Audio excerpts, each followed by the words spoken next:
Je vous salue chaleureusement, vous que le Seigneur Dieu aime, que la paix et la grâce de Dieu soient sur vous tous, au nom de Jésus-Christ, Amen.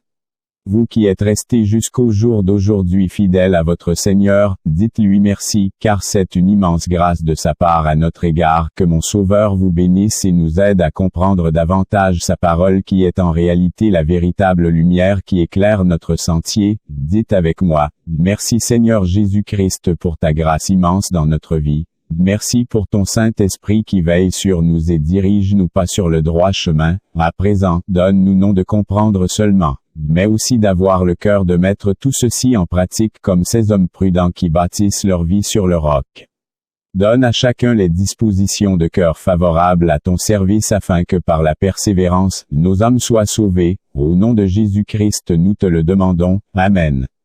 Nous voici encore dans un nouveau thème, mais avant toute chose, sachez que ce monde est extrêmement menteur. Il a suivi les traces de Satan. Si donc quelqu'un vous demande de faire quoi que ce soit qui serait contraire à ce que le Seigneur a dit dans sa parole, ne le suivez pas et n'obéissez pas. Voici qu'il s'est levé des séducteurs, fils et filles du monde et serviteurs de Satan pour essayer de changer les principes qu'a établis notre Sauveur. Daniel le prophète ne dit-il pas, il espérera changer la loi et le temps.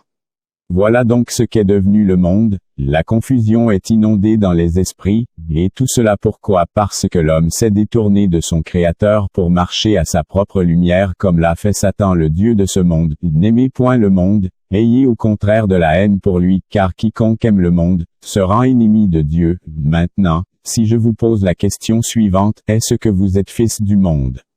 Vous me direz certainement, je ne le suis pas. Vous ajouterez certainement, j'utilise seulement ce qu'il dans le monde, mais je ne suis pas du monde. Voyez-vous, d'ailleurs, nul ne dira, je suis le diable. En fait, tout se voit comme des bonnes personnes, voyez-vous. Même ceux qui ont crucifié ou approuvé la crucifixion du Seigneur Jésus-Christ pensaient être de bonnes personnes. En le faisant, ils croyaient rendre service à Dieu. Voyez-vous le mensonge de Satan. Mais cependant, le Seigneur les a appelés « fils du diable ». Pourquoi les a-t-il appelés « fils du diable » ? C'est tout simplement parce qu'ils s'opposaient à lui, lui qui est la véritable lumière. Ils l'ont appelé fils de Satan, Belzébul, et puisqu'il n'y a que Satan pour s'opposer de la sorte aux desseins de Dieu, il les a appelés ses enfants puisqu'ils cherchaient à accomplir la volonté de Satan, leur père. Aussi longtemps qu'il y aura ce monde, cet esprit va toujours œuvrer, essayant de victimiser et de culpabiliser les porteurs de lumière afin de se faire passer pour un moment pour quelqu'un d'important. Je vous le répète, ne prêtez point attention à ces believers, des personnes qui essayent d'une manière ou d'une autre d'embellir cette histoire de l'ouverture de l'œil spirituel. Ce n'est que mensonge et tromperie de Satan afin de prendre au piège l'humanité. Je vous pose encore cette question comme je vous l'ai déjà posée dans le passé. La Bible dit, malheur à la terre et à la mer, car le diable est descendu vers vous, animé d'une grande colère sachant qu'il a peu de temps. Maintenant, voici ma question, où est le diable à l'heure actuelle où nous parlons? Dans le ciel, sur la terre ou sous la terre? Pour ceux qui doutent de la réponse, je reprends, malheur à la terre et à la mer car le diable est descendu vers vous animé d'une grande colère sachant qu'il a peu de temps. Apocalypse 12, Satan est là, s'il y avait un appareil approprié. Et pour le voir, vous le verrez à l'œuvre et vous jugerez par vous-même si ses œuvres sont bonnes ou mauvaises. Mais cependant, nous ne le voyons certes pas physiquement, mais ses œuvres nous rappellent au quotidien qu'il est parmi nous et accomplit avec une grande précision son œuvre de mort et de confusion. De quelle manière l'accomplit-il? Est-ce qu'il tient le pistolet et tire sur quelqu'un? Non, mais par une porte. Il possède le criminel et le pousse à le faire comme ce fut le cas de Caïn qui tua son frère Abel. Est-ce qu'il ouvre sa bouche pour dire des mensonges de manière à ce que tout le monde comprenne? Non, mais il se saisit de quelqu'un et tout à coup, le voilà qui dit des mensonges et des calomnies de tout genre. Ce fut le cas par exemple des Juifs qui cherchaient à faire mourir le Seigneur et ses apôtres après lui. Ira-t-il commettre adultère, prostitution ou fornication dans les rues et hôtels? Non, mais il se saisira de l'un des fils ou filles de l'homme pour commettre son forfait.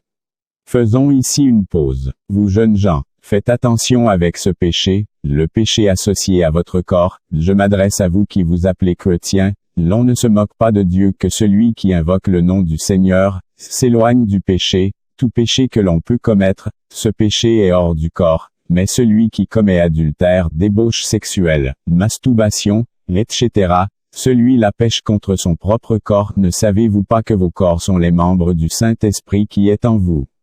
Je m'adresse là à vous qui avez part avec moi au salut qui nous est accordé par la grâce de Dieu, à vous qui avez été rachetés par le sang de l'agneau immolé, oui.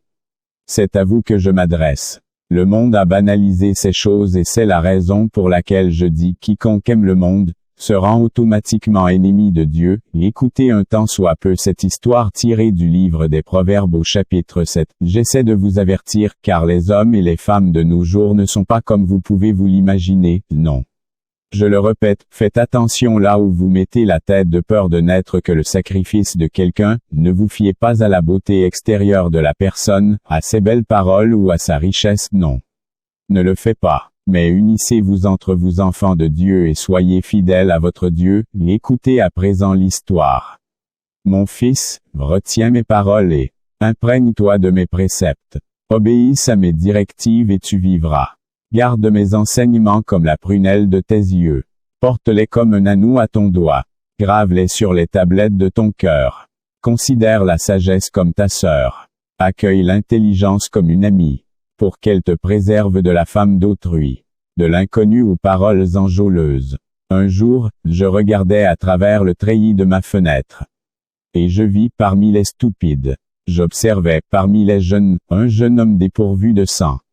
Il passait dans la rue près du coin où se tenait l'une de ses femmes, se dirigeant vers sa maison. C'était au crépuscule, le jour baissait, et l'obscurité de la nuit commençait à se répandre. Or, voici que cette femme vint à sa rencontre, habillée comme une prostituée et l'esprit plein de ruse. Elle parlait fort et sans retenue, et ses pieds ne tenaient pas en place chez elle.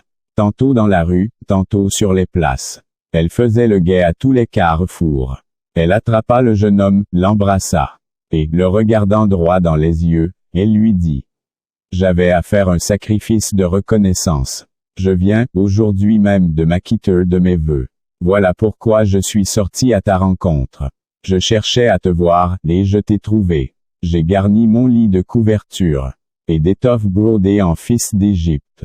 J'ai parfumé mon lit, de myrrhe, d'aloès et de cinnamome. Viens, grisons-nous d'amour. Erre jusqu'au matin, livrons-nous aux délices de la volupté. Car mon mari n'est pas à la maison. Il est parti pour un voyage au loin. Il a emporté une bourse pleine d'argent. Il ne rentrera qu'à la pleine lune. À force d'artifice, elle le fit fléchir. Par ses doux propos, elle l'entraîna. Alors il se mit soudain à la suivre. Comme un bœuf qui va à l'abattoir. Comme un fou qu'on lie pour le châtier. Jusqu'à ce qu'une flèche lui transperce le foie. Comme un oiseau qui se précipite dans le filet, sans se douter qu'il y va de sa vie. Et maintenant, mes fils, écoutez-moi. Prêtez attention à mes paroles. Que votre cœur ne se laisse pas entraîner par une telle femme. Ne vous égarez pas dans ses sentiers, car nombreuses sont ses victimes blessées à mort, et ceux qu'elle a fait périr comptent parmi les plus robustes. Sa maison est le chemin du séjour des morts, qui mène directement aux demeures de la mort. Comprenez-vous? Faites donc attention parce que Satan, lui, est sans pitié. Je vous le rappelle, il est dit, le diable est descendu vers vous animé d'une grande colère sachant qu'il a peu de temps. Oh mes amis, il est venu pour tuer et égorger, détruire notre liberté, voler nos âmes, et le moyen pour y parvenir lui importe peu. Rentrez rapidement dans la maison où le sang a été mis sur le linteau et les poteaux, retournez vite à la bergerie où se trouve le bon berger Jésus-Christ, car c'est seulement avec lui que nous sommes en sécurité. Jésus-Christ le grand roi, le grand Seigneur, notre Sauveur et notre Dieu. L'apôtre Paul ne dit-il pas, ne savez-vous pas qu'en vous mettant au service de quelqu'un comme des esclaves pour lui obéir, vous êtes effectivement les esclaves du maître à qui vous obéissez? Ou bien du péché qui entraîne la mort, ou bien de l'obéissance qui conduit à une vie juste. Romains 6 le verset 16. Voyez-vous, donc, cette histoire que Satan essaie de rendre normale dans les esprits là, cette chose qui concerne l'ouverture de l'œil spirituel, vous devez savoir que ce n'est pas normal, bien plus, C'est là le signe de la rébellion à Dieu pourquoi j'en parle. Vous ne devez pas ignorer que le malade ne guérit pas parce qu'il essaie d'oublier son mal, non. Mais il est guéri parce qu'il reconnaît qu'il est malade et qu'il doit guérir, et s'il veut guérir, il doit prendre le traitement adéquat, voyez-vous. Mais Satan c'est le prince des ténèbres. C'est le père du mensonge, c'est lui qui est à l'origine de tout le mal qui existe aujourd'hui. Je ne sais pas qui est Satan pour vous, peut-être pour vous c'est un être horrible à voir et qui fait extrêmement le mal, est cela Satan? Peut-être. Mais voici ce que je veux vous dire, Satan est bien plus que ça. C'est un être glorieux doté d'une grande sagesse.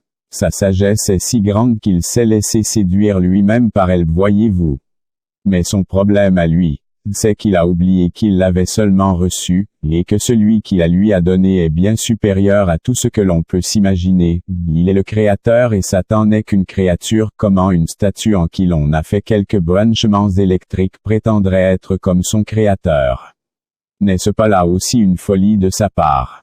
Mais l'homme n'a pas compris que même lui fut créé et que son niveau de sagesse et de force comparé à celui du diable, c'est comme un baobab face à un arbuste. Si l'on vous laisse face à Satan, il fait de vous ce qu'il veut, voyez-vous. Quand le Seigneur dit, « Je vous ai donné le pouvoir de marcher sur les serpents et les scorpions et sur toute la puissance de l'ennemi », il ne s'adresse pas à l'homme séparé de Dieu, mais plutôt à celui qui est resté en communion avec lui, voyez-vous. Pourquoi? C'est tout simplement parce que celui qui reste en communion avec le Seigneur l'impacte de sa gloire, et c'est la gloire de Dieu en vous qui êtes au-dessus de Satan et de ses œuvres. Le Seigneur n'a-t-il pas dit, « Sans moi vous ne pouvez rien faire ». Quand il dit rien, il s'agit de rien de bon, en fait, sans lui vous ne pouvez faire que du mal, l'injustice, oui. Le mensonge, oui. Le vol et crime, oui. L'immoralité sexuelle, oui. L'escroquerie, oui. La pornographie et la prostitution, oui. Le mépris et l'orgueil face à la parole de Dieu, oui.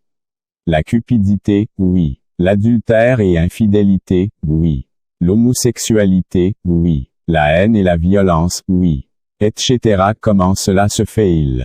Reprenons notre baobab et notre arbuste, coupez les deux. Le temps que met le baobab pour sécher complètement n'est pas le même que fait un arbuste. Cependant, les deux sont destinés pour le feu. Satan c'est le premier à être coupé, c'est-à-dire le premier à se rebeller contre son Créateur et à désirer marcher à sa propre lumière. C'est lui le baobab, là c'est Satan et ses anges.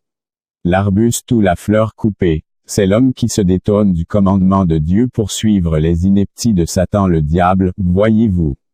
Comprenez-vous maintenant pourquoi Dieu n'a pas détruit Satan à l'immédiat après qu'il se soit rebellé contre son Créateur? En fait, il était déjà mort, tout ne repose plus que sur une question de temps. De même aussi, afin que vous compreniez, le Seigneur n'a-t-il pas dit à l'homme quant à l'arbre de la connaissance du bien et du mal, tu n'en mangeras point, car le jour où tu en mangeras, tu mourras le jour même où tu en mangeras, voyez-vous cela? Pourquoi? En fait, la mort c'est quoi? La mort c'est la séparation d'avec Dieu, donc, le jour où tu te sépares avec Dieu. Cela voudrait aussi dire que tu t'es coupé de la source véritable qui donne la vie, qu'est ce qui sépare la créature du Créateur. Le péché. D'où vient le péché? Le péché vient de la convoitise. Satan fut séduit par sa sagesse et sa beauté, comprenez-vous cela? Il était si beau et si sage qu'il fut lui-même pris au piège voulant s'égaler à son Créateur, ne reconnaissant pas par là l'amour de ce dernier à son égard, il s'est livré en calomnie contre lui avec tout genre de mensonges. Ces choses ne pouvaient être connues à cet instant-là par le reste de la création, non. Mais avec la manière dont le Christ est mort, ses pensées ont été clairement mises à nu. Ignorait-il que c'était le Fils de Dieu? Non, mais il n'a mis aucune limite pour le cribler de tout genre de tentation, de souffrance et d'insultes, etc. À votre avis, qu'espérait-il? Pensez-vous qu'il le faisait seulement parce qu'il faut le faire? Non, mais s'il commettait la moindre faute, alors il n'y aurait personne de digne pour juger qui que ce soit, et il n'y aurait personne pour donner une direction sûre à l'humanité, et il n'y aurait personne pour rétablir l'ordre.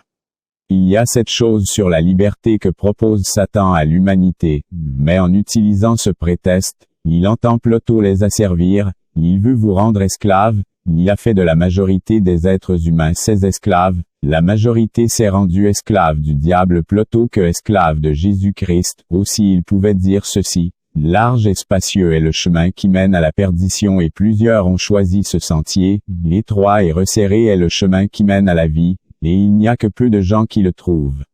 Satan a dû faire tout ce qui était en son pouvoir pour faire en sorte que mon Seigneur pêche ne serait-ce qu'une fois, mais il ne l'a pas pu. Gloire à Dieu, dites avec moi gloire à Dieu, merci Seigneur pour ta grâce et ton amour. Attendons-nous un peu là-dessus. Voyez ce que Satan a fait. À la naissance de mon Seigneur, Hérode a tué des milliers d'enfants innocents tout simplement parce qu'il espérait tomber sur l'enfant Jésus-Christ qui était derrière ce génocide. N'est-ce pas Satan le diable? Regardez encore une autre chose POIG. Non, car j'emploie les moments forts qui se sont passés dans sa vie. Hérode et Pilate ne se parlaient pas. Mais quand vint le moment de juger mon Seigneur selon la loi des hommes, d'ennemis qu'ils étaient jadis, ils devinrent des amis. Pourquoi? Pour reprendre comme l'a dit mon Sauveur, Satan ne combat pas Satan. Mais c'est ici l'ivraie qui est mis ensemble pour le feu, maintenant qui est celui qui était derrière cette union. Certainement pas le Saint-Esprit, mais plutôt l'esprit de discorde de Satan unissant ses enfants pour combattre celui qui devait régner, le roi des rois et le seigneur des seigneurs, Jésus-Christ le Maître. Continuons et allons un peu plus loin afin de voir comment cette haine était sans limite. Voici un criminel, Barabbas. Cet homme a créé un soulèvement contre le pouvoir en place, mais cependant quand vint le jour pour juger mon Seigneur, le juste et innocent, la même autorité, le pouvoir en place contre lequel s'était levé Barabbas, vint l'innocenté pour condamner le juste, le véritable innocent. Ignorait-il qu'il était innocent? Non. Il le savait très bien. En un point qu'il est dit de Pilate, car il connaissait que c'était par envie que les Juifs et leurs dirigeants voulaient le faire mourir. Voyez-vous, qui était derrière tout cela? N'est-ce pas Satan? L'avez-vous vu le faire? Non, quand il s'est saisi de Judas et l'a conduit à trahir son maître. Lequel des disciples l'a vu le faire? Aucun. Bien que le Seigneur ait attiré leur attention sur sa présence, personne ne comprit que c'est de Satan qu'il est en train de parler. Quand les gens dénigraient mon Sauveur, en le traitant de fou, de possédé, d'imposteur, de fils de Satan, etc., de qui cela venait-il? N'est-ce pas de Satan lui-même? Essayant par ses faits d'empêcher quiconque voudrait croire au message qui conduit à la réconciliation d'avec Dieu. Qu'est-ce que j'essaie de vous dire? C'est qu'il faut que vous sachiez que le combat est spirituel et non pas physique entre vous. Écoutez-moi bien. Notre ennemi commun c'est Satan avec ses démons, c'est-à-dire, les esprits impurs dans les lieux célestes. Je vous le rappelle, l'apôtre Jean dit, malheur à la terre et à la mer car le diable est descendu vers vous animé d'une grande colère sachant qu'il a peu de temps. Maintenant pourquoi a-t-il une telle facilité pour manipuler l'être humain?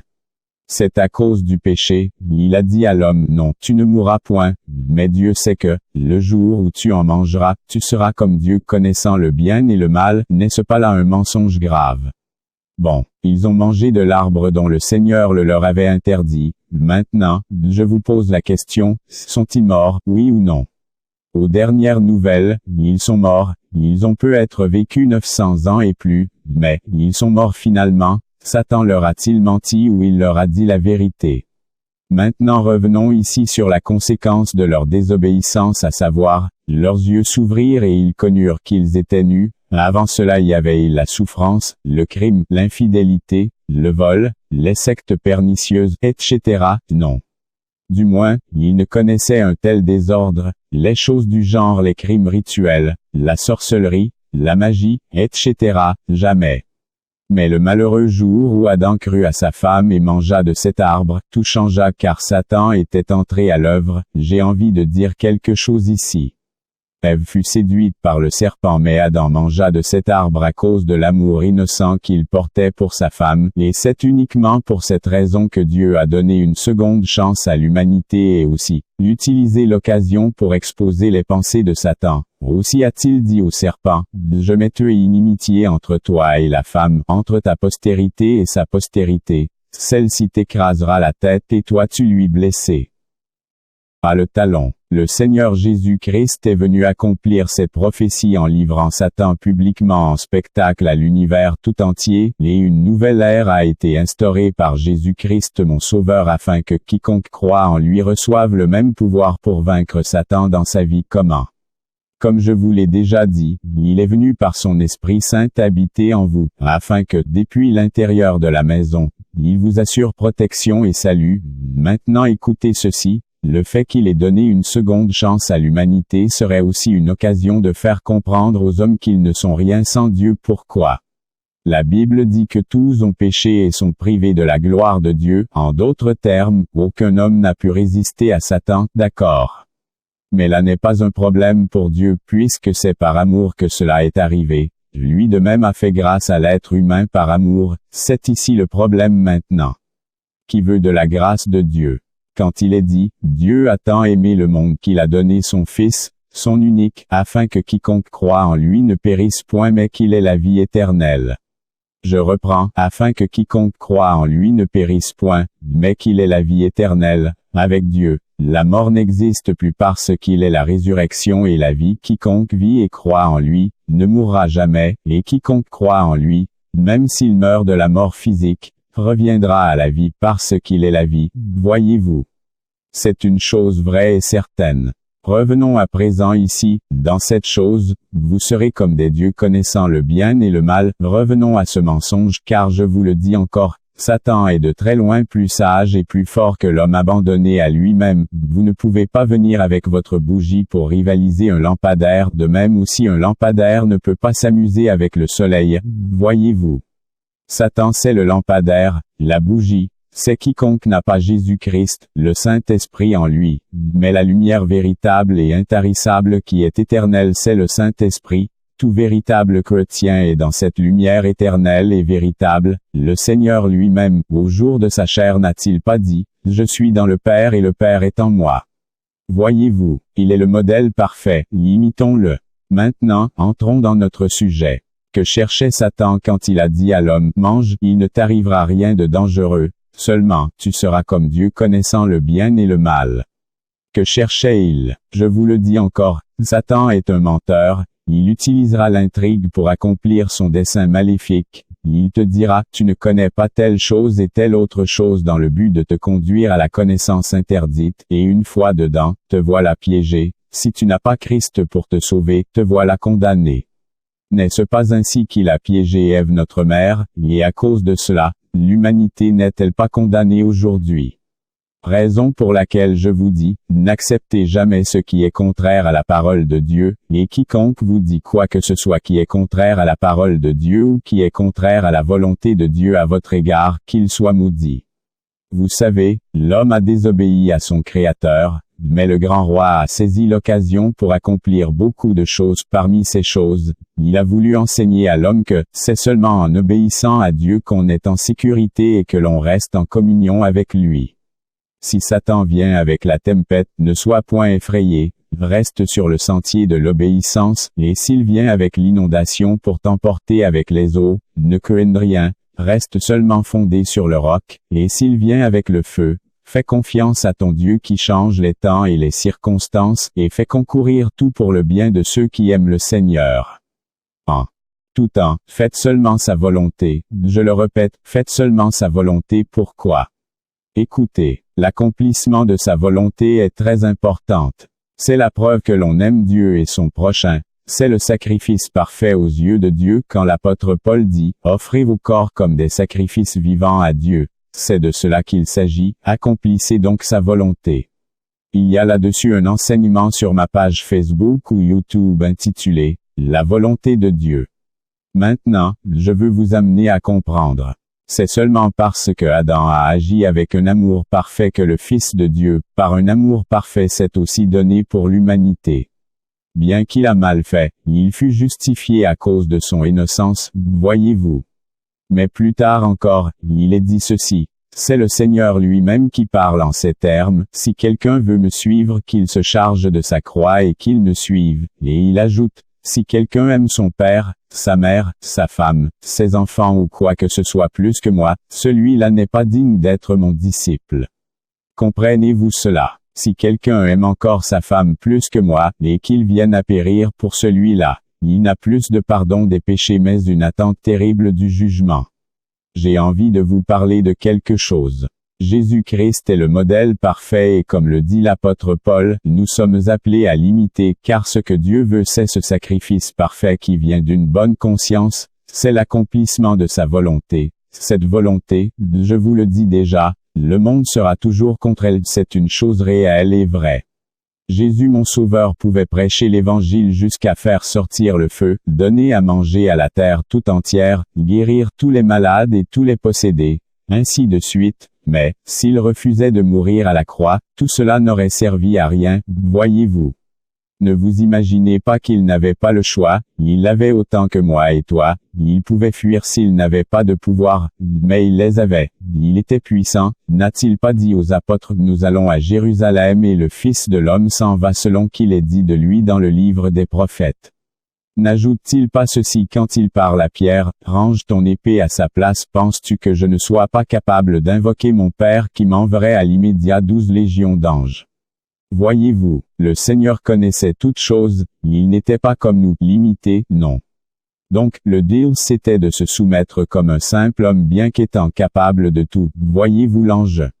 Oh mes amis, quand on dit qu'il a été tenté en toutes choses, mais qu'il n'a point commis de péché, cela est vrai. Maintenant, il s'est humilié comme un simple homme se rendant obéissant en toutes choses. Pendant sa prière, qu'a-t-il dit? Il a dit Père, non pas ma volonté mais la tienne, voyez-vous. Et c'est à cause de cet amour parfait manifesté au travers de cet acte que le Père a donné la possibilité à l'humanité de se repentir de son mal afin de revenir à lui. Cet acte d'amour du Christ, c'est cela l'accomplissement de la loi, à savoir, aime le Seigneur ton Dieu de tout ton cœur, de toute ton âme, de toutes tes forces et de toute ta pensée, et aime ton prochain comme toi-même. En le faisant, il montre aux hommes que c'est cela que Dieu veut, c'est de tels adorateurs que le Père recherche.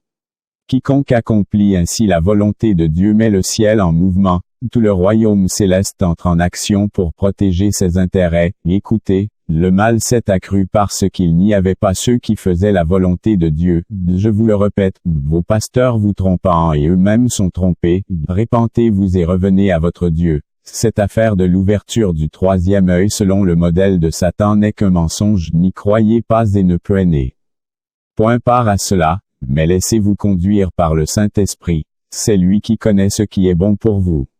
Maintenant, vous comprenez pourquoi vous serez persécutés si vous faites sa volonté. C'est tout simplement parce que le royaume de lumière se met au travail et par conséquent, les ténèbres se sentent menacées de disparaître, voyez-vous.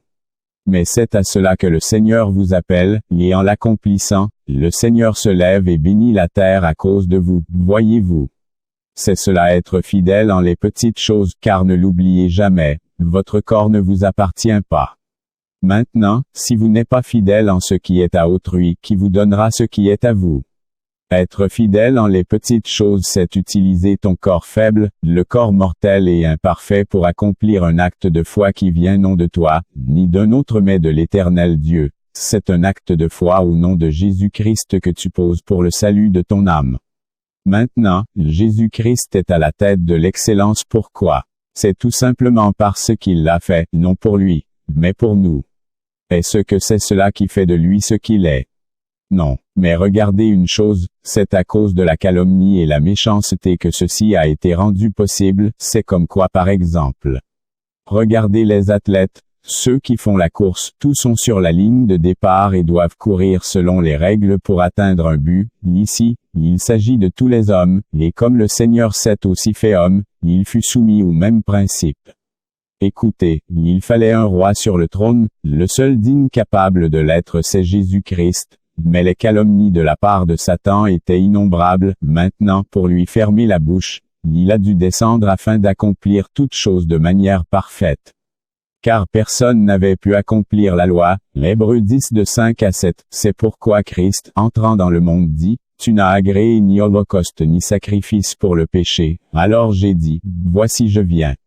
Colossiens 2 le verset 15, il a dépouillé les dominations et les autorités, et les a livrées publiquement en spectacle, en triomphant d'elles par la croix. Hébreux 2 le verset 14.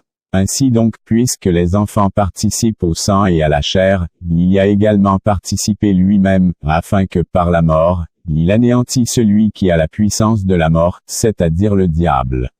Écoutez à présent cette histoire afin que vous compreniez qu'effectivement, au ciel, chacun occupera la place que lui auront valu ses œuvres sur terre. Avant de lire, j'ai envie de dire quelque chose. Quand les fils de Zébédée vinrent voir Jésus pour lui faire cette demande que nous soyons assis l'un à ta droite et l'autre à ta gauche dans le royaume des cieux, qu'est-ce que Jésus leur a répondu?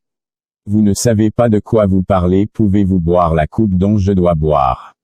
Ou bien pouvez-vous être baptisé du baptême dont je dois être baptisé? Il ajoute, vous le serez, mais quant à ce qui est de s'asseoir à ma droite et à ma gauche, cela ne sera donné qu'à ceux à qui cela est réservé. Voyez-vous l'obéissance à Dieu. Tout se situe au niveau de l'obéissance de chacun et aussi son niveau de fidélité. Ainsi de suite, maintenant quand l'on vous dit que Jésus-Christ a reçu un nom qui est au-dessus de tous les noms, de sorte qu'au nom de Jésus-Christ tout genou fléchisse dans le ciel, sur la terre et plus bas que la terre, pensez-vous qu'il a cet honneur parce qu'il a parlé seulement? Non.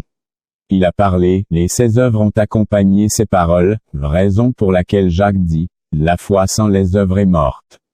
Et la foi selon Dieu, c'est ce qui te conduit à accomplir sa volonté. Écoutons à présent l'histoire, elle est tirée du livre d'Apocalypse au chapitre 5. Tout le chapitre. Alors je vis dans la main droite de celui qui siégeait sur le trône un livre écrit à l'intérieur et à l'extérieur. Il était scellé de 7 sceaux. Je vis aussi un ange puissant qui proclamait d'une voix forte, qui est digne d'ouvrir le livre et d'en rompre les sceaux. Mais personne, ni au ciel, ni sur la terre, ni sous la terre, n'était capable d'ouvrir le livre ni de le lire. Je me mis à pleurer abondamment parce qu'on ne trouvait personne qui fût digne d'ouvrir le livre et de le lire.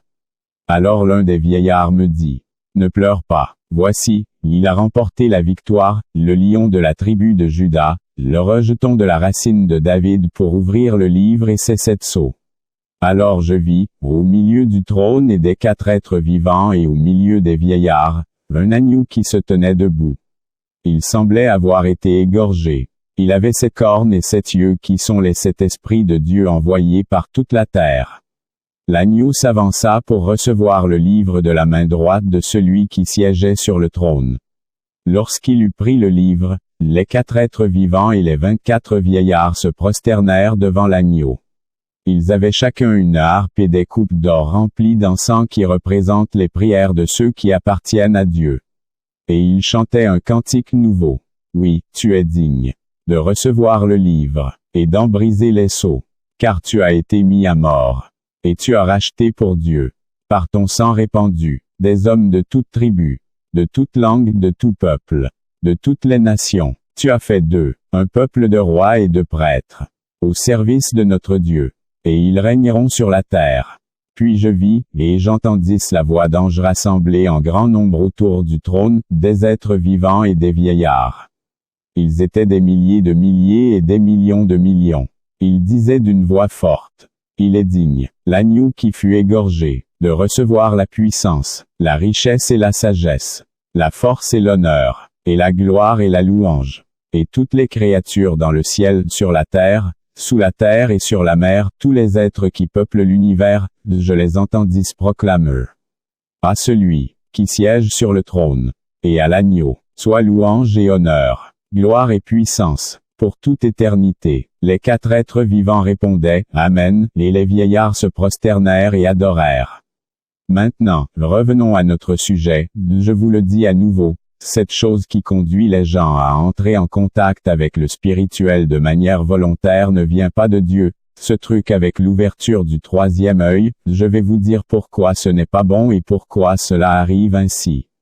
Tout d'abord, c'est un moyen par lequel Satan a facilement accès à l'homme, je vais vous l'expliquer, mais je me répète seulement, quand Adam et Ève n'avaient pas les yeux ouverts, où étaient-ils? Dans le jardin d'Éden, dans la présence de Dieu. Maintenant, quand leurs yeux s'ouvrirent à cause de la désobéissance, ils furent automatiquement chassés du jardin d'Éden, soit de la présence de Dieu. Avant, il n'y avait point de souffrance, point de mort, etc., tout était bonheur, joie, harmonie et paix. À présent, la souffrance et la mort jalonnent nos journées, peines, chagrins et déceptions sont à la une. L'amour disparaît peu à peu des cœurs pour faire place à la ruse et l'hypocrisie. La paix et l'harmonie ne se retrouvent que dans les livres d'histoire, on a comme l'impression qu'elles sont devenues des légendes, etc. Qu'est-ce que je suis en train de faire? J'essaie de vous aider à discerner, d'où est-ce que tout ceci vient. Pensez-vous que cela vient de l'homme, Adam, avant que ses yeux ne soient ouverts, ou bien de l'homme, Adam, après que ses yeux soient ouverts? Écoutez, ceci c'est l'œuvre de Satan le diable qui ne cherche qu'une chose, avoir l'ascendance sur vous. Il veut être votre maître, aussi, il fait tout ce qui est en son pouvoir pour vous conduire sur le sentier sur lequel il est à l'aise, résistez-le et fuira loin de vous. L'apôtre Paul ne dit-il pas, vous êtes esclave de celui à qui vous vous soumettez pour obéir. Soit vous êtes esclave de la justice si vous obéissez à Dieu en faisant sa volonté, soit vous êtes esclave du péché, si vous obéissez à Satan au travers de la rébellion à Dieu. Refusez cela et revenez chez le bon maître, le bon berger, Jésus-Christ qui veut et peut vous sauver. Maintenant, ceci c'était quoi? L'ombre de ce qui devait arriver. Aussi l'Éternel a utilisé ce moyen pour enseigner l'être humain, voyez-vous. L'homme est tombé, lui qui jadis n'était pas soumis aux passions et désirs charnels, le voilà à présent qui est pris au piège par le péché, et rappelez-vous tous ont péché, donc tous les hommes vivant dans la chair ont des désirs et passions que produit leur chair condamnée au péché, mais là n'est pas un problème pour Dieu. Jésus-Christ est venu afin de donner à l'homme par le Saint-Esprit le pouvoir, l'autorité et le dessus sur ces choses afin qu'il ne se soumette plus à eux, donc vous aurez toujours des désirs, mais il faut les crucifier par la puissance du Saint-Esprit en obéissant seulement à l'Éternel votre Dieu. Voyons à présent quelque chose ici, l'homme est tombé au niveau bas, c'est-à-dire le niveau charnel, et c'est dans ce petit niveau que Dieu te demande d'être fidèle. Fidèle à quoi? Il faut être fidèle à la loi de Dieu. Mais comment est-ce possible toi qui es tombé par le péché? Oh mes amis, c'est une chose merveilleuse, sans Christ vous ne pouvez vraiment rien, c'est impossible, voyez-vous. Jésus-Christ a dit, je suis venu, non pour abolir la loi, mais pour l'accomplir, comprenez-vous cela? Et il a dit plus tard, le Père et moi viendrons faire notre demeure en quiconque croira en moi au travers de l'évangile de grâce qui lui sera annoncé par l'un de ses plus petits qui sont mes frères, voyez-vous. Jésus-Christ a accompli la loi et est venu habiter dans nos cœurs ou notre corps tout entier afin de nous conduire sur le chemin qui glorifie le Père. En marchant sur ce chemin, la lumière de Christ qui est un feu nous transforme de gloire en gloire afin que nous soyons davantage comme lui, voyez-vous. Attendez un tout petit peu.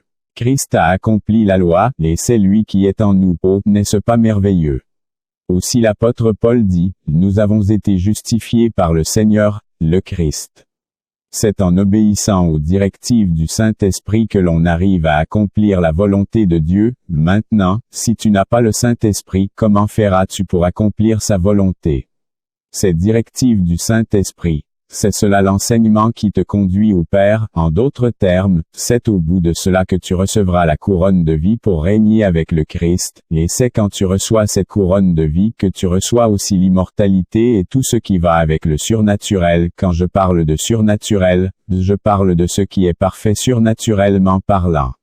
Et c'est aussi de cela que Jésus-Christ mon Seigneur dit, si tu es fidèle en les petites choses alors on te confiera les grandes.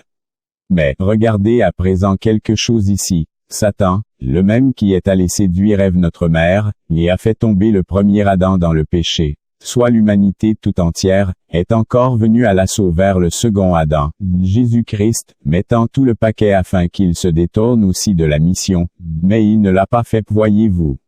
Il est resté fidèle en toutes choses au Père, de même aussi qu'il s'est tourné vers Ève notre mère et l'a séduit, de même aussi, de nos jours, il s'est saisi de quelques traîtres de l'Alliance et de tous ceux qui ne croient pas en Dieu afin de les conduire à se rebeller davantage contre leur Créateur, voyez-vous. Avec cette chose qu'ils nomment le troisième œil, de la sorte, ils peuvent manipuler des foules, faire des voyages astraux, faire la communication par la pensée, comment s'élever spirituellement, etc. Vous trouverez les détails de cela dans ma page Facebook, je l'ai intitulé « Alerte ». Alerte, à voir avec beaucoup d'attention. Voyez-vous cela? Ce sont des choses étonnantes mais cependant vraies. Satan c'est un menteur. Si la première fois, cela a tourné au vinaigre, pensez-vous que la deuxième fois sera la bonne? La première fois c'était dans le physique, pensez-vous que cela va changer dans le spirituel? Jamais. Au contraire, cela va de mal en pire. Je veux faire ici une pause.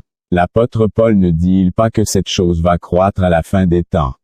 Mais pourquoi? La souffrance et l'ingratitude ont toujours existé, mais l'apôtre Paul parle ici de quelque chose de spécial, une méchanceté autre que celle que le monde a jamais connue. C'est une méchanceté conçue par l'homme lui-même dans une pleine conscience par la manipulation des esprits. Voici ce qu'il dit: sache bien que dans la période finale de l'histoire, les temps seront difficiles. Les hommes seront égoïstes, avides d'argent, vantards et prétentieux. Ils parleront de Dieu d'une manière injurieuse et n'auront pas d'égard pour leurs parents. Ils seront ingrats, dépourvus de respect pour ce qui est sacré, sans cœur, sans pitié, calomniateurs, incapables de se maîtriser, cruels, ennemis du bien.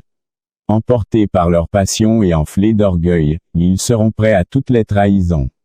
Ils aimeront le plaisir plutôt que Dieu. Certes, ils resteront attachés aux pratiques extérieures de la religion mais, en réalité, ils ne voudront rien savoir de ce qui en fait la force. Détourne-toi de ces gens-là. C'est une chose incroyable, n'est-ce pas? Mais cependant, elle est vraie. Le Seigneur n'a-t-il pas aussi prédit cela en ces termes? Les yeux sont comme une lampe pour le corps, si donc tes yeux sont en bon état, ton corps entier jouira de la lumière. Mais si tes yeux sont malades, tout ton corps sera plongé dans l'obscurité. Si donc la lumière qui est en toi est obscurcie, dans quelles ténèbres profondes te trouveras-tu? Matthieu 6 de 22 à 23. Dans quelles ténèbres profondes te trouveras-tu? Ces ténèbres, les voilà devant vous. Le monde n'est plus que ténèbres et mort, il n'est que le reflet de ce que nous sommes à l'intérieur, n'est-ce pas incroyable?